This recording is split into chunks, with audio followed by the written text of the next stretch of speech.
শুভ বিজয়া। শুভ বিজয়। বলুন আজকে আপনার কি প্রশ্ন আছে? এই যে 4 দিন আমরা পুজো কাটালাম, তো তারপর এই যে প্রতিমা বিসর্জনের সময়তে যে মানুষের এত উল্লাস, উচ্ছ্বাস, এই নাচ গানের মাধ্যমে যে তারা প্রতিমা বিসর্জনে অংশগ্রহণ করছেন, তো সে বিষয়ে আপনার কি মতামত? হ্যাঁ, আপনি যে প্রশ্নটা করেছেন এটা খুবই সঙ্গত প্রশ্ন। বর্তমান সময়ে আমরা দেখছি, শুধু বর্তমান সময়ই বা বলি কেন, দুর্গাপূজার প্রচলন যতদিন থেকে হয়েছে, বিশেষ করে আমাদের এই বাংলায়, তো এই বিসর্জনের সময় মানুষের একটা উৎসাহ, আনন্দ, উচ্ছ্বাস, নাচ গান ইত্যাদি যে একটা প্রচলনই বলতে হয়, কারণ ধারাবাহিকভাবে বছরের পর বছর এরকমই চলছে। আপাত দৃষ্টিতে মনে এটাই হবে যে পুজোর 4 দিন পেরিয়ে গেল, মা দুর্গা এবার কৈলাসে ফিরে যাচ্ছেন, মানে একটা দুঃখের আবহ, দুঃখ, বেদনা, আবার 1 বছরের প্রতীক্ষা, এটার জন্য মানুষের একটুকু ভারাক্রান্ত হৃদয় হওয়া উচিত। কিন্তু বাস্তবে সেটা দেখা যায় না, মানুষের মধ্যে একটা আনন্দ উচ্ছ্বাসই যেন প্রকাশ পায়। আপনি প্রশ্নটা ঠিকই করেছেন যে এটা কতটা প্রাসঙ্গিক।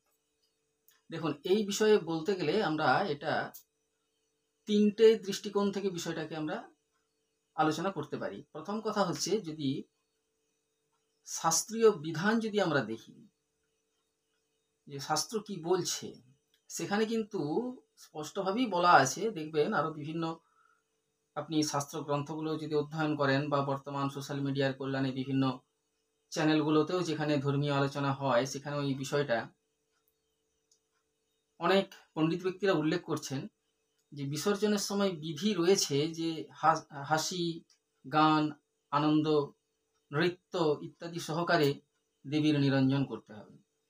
তাহলে যারা এইভাবে হাসি, আনন্দ, ফুর্তি, বিনোদনের মধ্য দিয়ে দেবীর নিরঞ্জনে অংশগ্রহণ করছেন, সেটা কিন্তু অশাস্ত্রীয় নয়।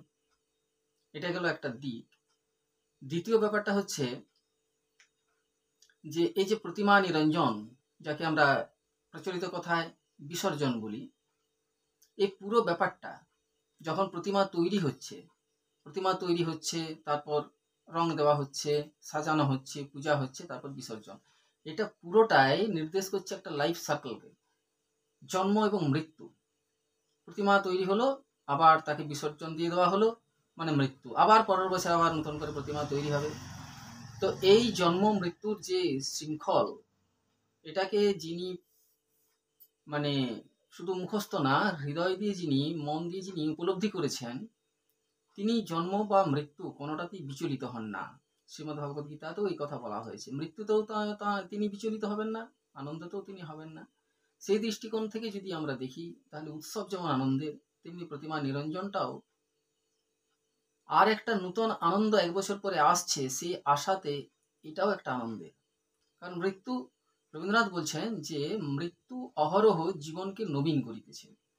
তাহলে এই বিসর্জন বা এই যে উৎসবের যে বাৎসরিক পরিসমাপ্তি, এটা ঘটছে বলেই আগামী বছরের নতুন করে যে দুর্গাপূজা হবে, আনন্দ ফুর্তি হবে, সেই সম্ভাবনাটা কিন্তু আমরা দেখতে পাচ্ছি। তাই এটা যে খুব একটা খারাপ কিছু, সেটা আমি বলবো না।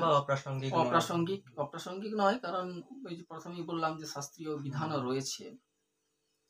তৃতীয় নম্বর আরেকটা বিষয় যেটা আমাদেরকে বুঝতে হবে, যে বর্তমান সময়ে যে প্রেক্ষাপটে আমরা এখন দাঁড়িয়ে আছি, সেটা হচ্ছে একটা ব্যবসায়িক যুগ বলা যেতে পারে।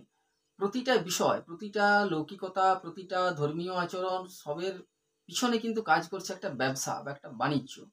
এই যে দুর্গাপূজা, এটা এখন আর নিছক আরাধনা বা পূজা নয়, এটা একটা ব্যবসার একটা বিরাট বড় ক্ষেত্র।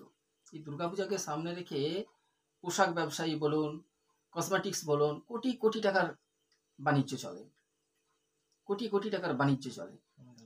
তো এই প্রতিমা নিরঞ্জনকে ঘিরে এই উৎসব অনুষ্ঠানটা যদি না হয়, তাহলে কিন্তু বাণিজ্যে ঘাটতি পড়ে যায়। তাই ব্যবসায়িক প্রতিষ্ঠানগুলো চায় যে এই উৎসব অনুষ্ঠানটা ভালো মতোই হোক, আবির বিক্রি হবে, বাজি বিক্রি হবে, নানা রকমের আলো রোশনাই সেগুলো বিক্রি হবে, বিভিন্ন ধরনের জিনিসের মধ্য দিয়ে মিষ্টি মিষ্টান্ন বিক্রি হবে, সাউন্ড সিস্টেম ভাড়া খাটবে, এভাবে প্রচুর টাকার একটা বাণিজ্য চলে। কারণ আমাদের যে ধর্মীয় যে আচার অনুষ্ঠানগুলো সেগুলো কিন্তু এখন শুধু ধর্মীয় সীমাবদ্ধতায় কিন্তু সীমাবদ্ধ নয়, সেটা একটা উৎসবের চেহারা নিয়েছে। তা সে দুর্গাপূজাই হোক, দোল উৎসবই হোক, বা মহারাষ্ট্রে যে গণেশ চতুর্থী, গণেশ পূজা হচ্ছে, সেটাও এখন আর পূজা বা আরাধনার মধ্যে সীমাবদ্ধ নেই, সেটাও কোটি কোটি টাকার ব্যবসা চলে পিছন থেকে। যাই হোক, এই ব্যবসায়িক ব্যাকআপগুলো আছে থাকুক, কিন্তু আমাদের এই যে ধর্মীয় যে ব্যাপারগুলো, অনুষ্ঠানগুলো, এগুলো তো জীবিত রয়েছে, এটাই যথেষ্ট। তাই মন ভারাক্রান্ত হবে, সেটা মনের মধ্যেই থাক। বাইরে যদি উৎসবের আবহ আঙ্গিক থাকে, তাতে আবার ক্ষতি কি? কারণ সামনের বছর আবার তো মা আসছেন। নমস্কার। ধন্যবাদ।